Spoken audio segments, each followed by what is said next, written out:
గోంగూర పచ్చడి చేస్తున్నా. ఇది గోంగూర అంటారు, పుంటి కూర అంటారు, ఏదైనా అనవచ్చు. కానీ ఇది గోంగూర పచ్చడి చేస్తున్నా. దీంట్లో కావాల్సిన పదార్థాలు ఏంటంటే ఎండుమిర్చి, కొంచెం పచ్చిమిర్చి వేసుకుంటున్నాను నేను. కావాలంటే మొత్తం ఎండుమిర్చి కూడా వేసుకోవచ్చు, పచ్చిమిర్చి కూడా వేసుకోవచ్చు. కొంచెం చింతపండు, వెల్లుల్లిపాయలు, జీలకర్ర, ధనియాలు, మెంతులు వేసుకోవాలి. దించి కడాయి పెట్టుకొని ఆయిల్ వేసుకోవాలి. కొంచెం జీలకర్ర వేసుకోవాలి, కొన్ని మెంతులు వేసుకోవాలి, కొన్ని ధనియాలు వేసుకోవాలి, ఎండుమిర్చి, పచ్చిమిర్చి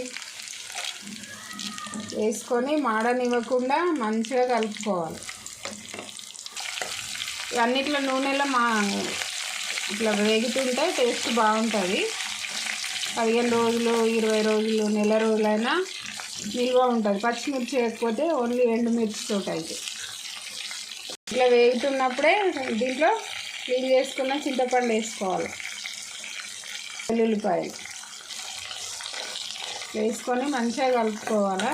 నేను కొంచెమే చేస్తున్నా కాబట్టి పచ్చిమిర్చి వేసుకున్నా. ఎక్కువ క్వాంటిటీలో చేసుకుంటే ఎండుమిర్చి ఒకటి వేసుకుంటే సరిపోతుంది.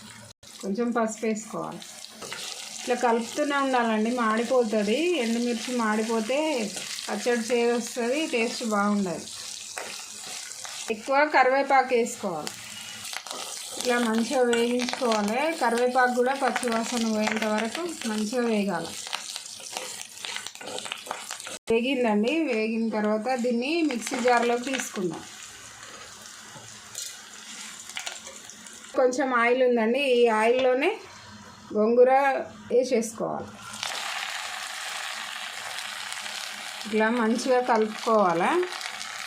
ఇది ఉడుకుతుంటే కొంచెమే అయిపోతుంది, ఇంత ఉన్నది కానీ కొంచెమే అవుతుంది.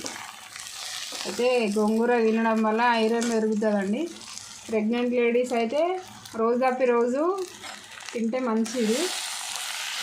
ప్రెగ్నెంట్ ఉన్నప్పుడు చాలామందికి రక్తం తగ్గిపోతూ ఉంటుందని డాక్టర్స్ చెప్తుంటారు, బేబీ గ్రోత్ ఎక్కువైన కొద్దీ. అందుకనే గోంగూర ఎక్కువ తింటే ఆ సమస్య ఉండదు. రోజు తప్పి రోజు పప్పు కానీ ఇట్లా పచ్చళ్ళు కానీ ఏదో ఒక రకంగా గోంగూర తీసుకోవాలి. ఇట్లా చెట్ల మందులు అట్లా వాడేవాళ్ళు, పెద్ద వయసు ఉన్న వాళ్ళు తినవద్దు అంటారు.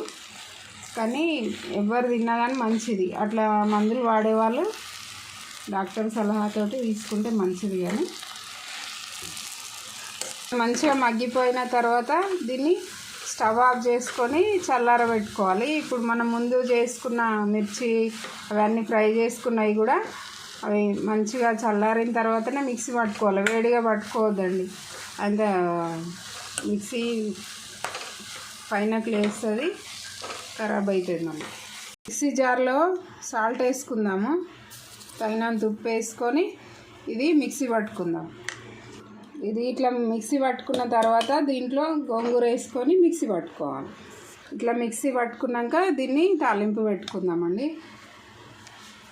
ఇప్పటిదాకా చేసిన కడాయిలోనే ఆయిల్ వేసుకుందాము. స్టవ్ వెలిగించి కడాయి పెట్టుకొని ఆయిల్ వేసుకుంటున్నా. ఆయిల్ కొంచెం ఎక్కువనే పడుతుంది. జీలకర్ర వేసుకోవాలి, ఆవాలు వేసుకోవాలి, మినపప్పు వేసుకోవాలి, శనగపప్పు వేసుకోవాలి, ఎండుమిర్చి వేసుకోవాలి, కరివేపాకు వేసుకోవాలి, పసుపు వేసుకోవాలి. పోపు మంచిగా వేగిన తర్వాత మిక్సీ పట్టింది గోంగూర వేసేసుకోవాలి. పప్పులు ఇట్లా మంచిగా వేగనివ్వాలి. మిక్సీ పట్టుకున్న గోంగూర ఇందులో వేసుకోవాలి. నిల్వ ఉండేది అయితే ఎక్కువ చేసుకున్న వాళ్ళైతే పోపు చల్లారిన తర్వాత పచ్చడి వేసి కలుపుకోవాలి. నేను కొంచెం చేసుకుంటున్నా కాబట్టి వెంటనే వేసుకుంటున్నా.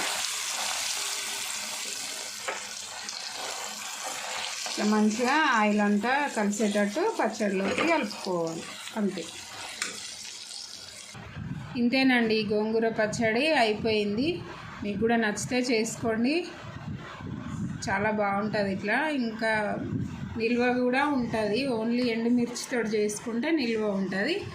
ఇట్లా చేసుకొని ఇట్లా నేను చేసింది అయితే ఒక వారం రోజులైనా బయట ఉంటుంది, ఫ్రిడ్జ్లో కాకుండా. నేనైతే అస్సలు తినే కర్రీస్ కానీ ఏ పచ్చళ్ళు అయినా ఏమైనా ఫ్రిడ్జ్లో అయితే స్టోర్ చేసుకోమండి. పెట్టుకునే వాళ్ళు ఫ్రిడ్జ్లో అయినా పెట్టుకోవచ్చు. నేను అందుకనే తక్కువ క్వాంటిటీలో చేస్తా, ఫ్రిడ్జ్లో పెట్టకుండా.